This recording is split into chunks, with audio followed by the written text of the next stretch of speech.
Okay, so now we are applying the second law in rotational form.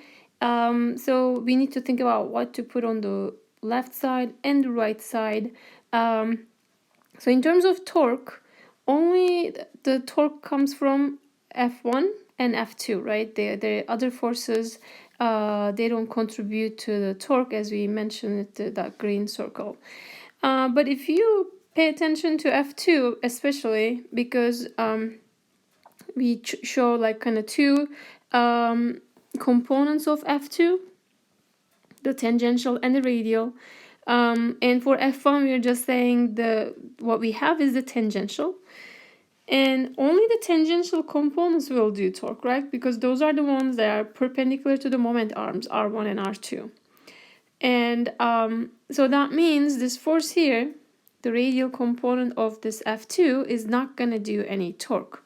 Another way of saying this, just like we did say for weight force Rx and Ry, they don't contribute to torque because the line of force is passing through the pivot point. And in this case, they were right at that point. For F2R, it's similar. If you follow the line, the dashed line, you can see it on the figure, it passes through the pivot point. That means you're just trying to pull that point. You're not trying to rotate that point, right? And that doesn't have any torque contribution either. Okay, so only those F2T here and F1T, or just simply F1, will have the torque. Okay, but again, remember they're pointing opposite directions, they're rotating opposite directions, so there will be some cancellations, as we will see soon.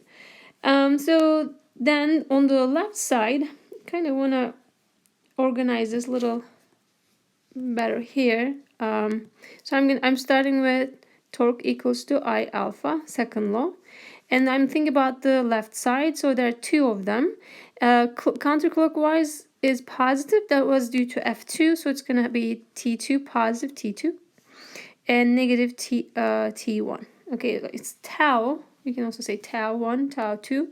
And that's equal to I of disk, right? Because it's a disk that's rotating.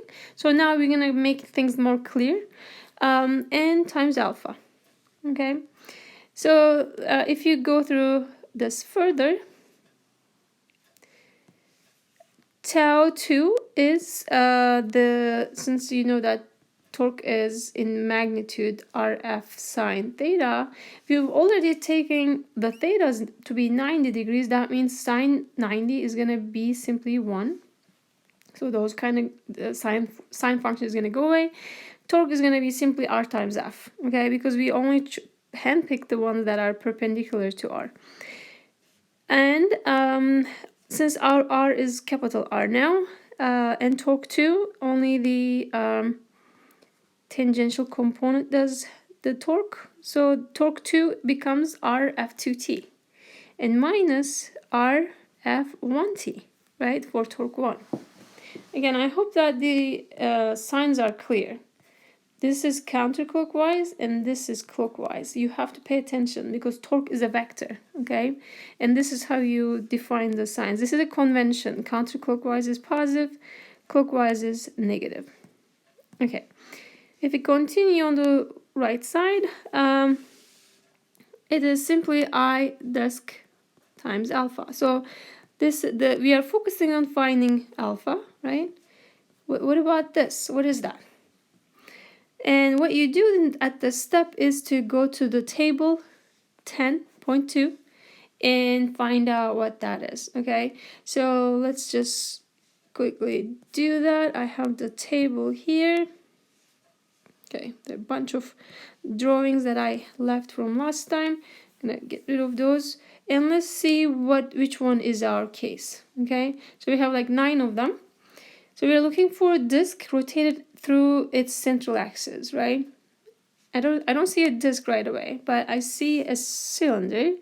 And if I take this L kind of smaller, it looks like a disk, right? And it says here that solid cylinder or disk.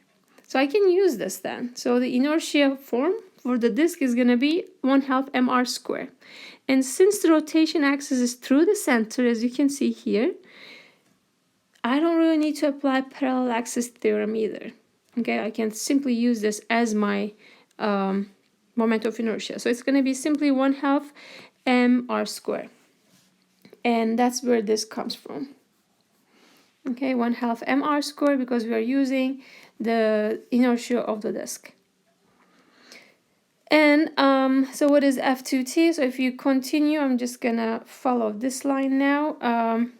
Here, R times F2t is F2 sine 45 from the figure Fibonacci diagram we have. Again, this is the angle 45. This is the opposite side, and so that we will need to use sine function. I mean, for 45, sine and cosine are the same, but still, it's better to just make a habit of understanding whether it's sine or cosine, right? And F1 was the tangential force already, so we don't really need to worry about that. Like, there's no sine or cosine, it's just as is. It's going to be negative R F1. And that's equal to the inertia of the disk. Again, this is going to come right there, right, this part, and times alpha. And you're solving for alpha from here, just divide both sides by 1/2 mr squared. So when you divide by 1/2, 2 comes up, and divide by mr squared, one of the r's are going to go away. Hopefully you can see that each term has one r at least. So that's why we have mr at the bottom, and plug the numbers in. You should get the answer. And again, angular acceleration is in the form of radians per second square. And just like the torque, alpha is going to have the same direction. Since net torque is counterclockwise, so is alpha. How do we know that? Because we get a positive value. Okay. Again, positive in convention, positive is counterclockwise, and negative is clockwise. And just like force and acceleration, linear acceleration A, they always point the same direction. It's true for torque and alpha as well. Okay. And the solution follows a very similar approach as we used for Newton's second law for the linear motion.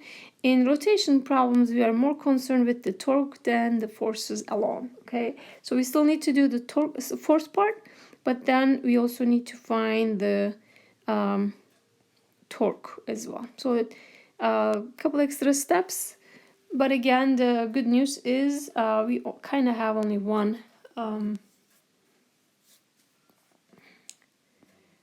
kind of not one dimension. I shouldn't say that way, but there's no, like, we're not splitting up the torques into pieces. Okay, so there's it's either positive or negative, basically, clockwise or counterclockwise or clockwise. Okay. Unlike that we did for the force, it could be like fx, fy, fc, so it's a little different. And you know that already. The more the directions, the longer the problem. So I think in terms of that, torque is a little bit easier so far. Okay, so next thing, we're going to start the activity. It's on page 344. So here, again, we are exploring the applications of Newton's second law in the rotational form. And for rotational systems, we focus on torques rather than forces alone, and the angular acceleration created by the torques.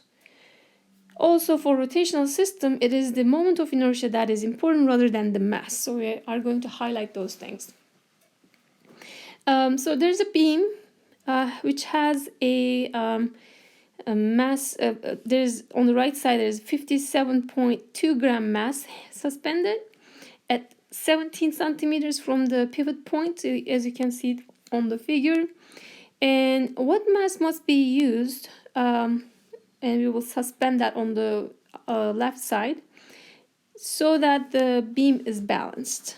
Okay, these type of problems are very straightforward, and we kind of did that already in the center of mass problems, because we need to use the torque definition. If you recall how we get that center of mass equations for x and y and z as well, we apply torque definition. So it's similar to that.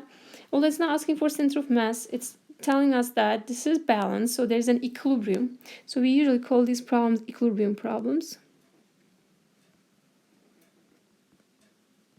Okay, it's balanced. And if there's an equilibrium, that means acceleration is 0. Since this is a rotational problem, then we're going to say alpha is 0. Okay, and kind of want to repeat what we're doing on this on the side. So we start with sum of torque equals to I alpha. Knowing that alpha is 0, that tells you sum of torque is 0. Okay, so there are two masses. One of them is unknown, and the other one is 57.2 grams. And so the unit-wise, they are given in grams and centimeters. You can convert them to kilograms and meters if you like, but things are going to cancel out anyway, so you can keep them as they are as long as you're careful. But the point is, so there's a force pointing down here and there's a force pointing down there. Okay, so let's just so you can label it if you like, F1 and F2, and I think that's what I want to do, F1 and F2. And this is going to be R2. From pivot point to the force point, this is going to be R1. Okay, so if I want to write down the torque, I also want to think about the direction. This is counterclockwise, and this is going to make a clockwise torque. Again, if any of those details are not clear, please just show up in our Zoom meetings or just ask for a Zoom meeting so we can clear it up. But I've been explaining a few times, so I'm hoping that is clear now. And what we need to do next, again, we know that counterclockwise is positive, clockwise is negative, so when I focus on the left side, for torque 1, I'm going to say positive torque 1 and negative torque 2 because of those directions, counterclockwise and clockwise respectively, okay? And that's equal to 0. And next thing, I'm using the definition of torque. Torque 1 is in the form of RF sine theta, right? But R1 and F1 are perpendicular to each other, so it's going to be R1, F1, and this positive, sine 90, okay? Minus torque 2 is what? Similar way, R2, F2, sine. Again, these two are also perpendicular to each other, and there comes another sine 90. And that's equal to 0.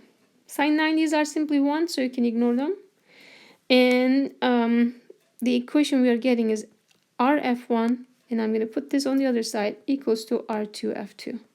So now you can find anything you like. In this case, we are trying to find M.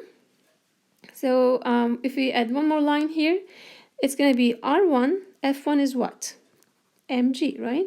That's equal to R2, M. So it's called M1 and M2, M2G, because I don't want to think that M's are the same and I cancel out by mistake. But G's are the same, so we can cancel that out, okay?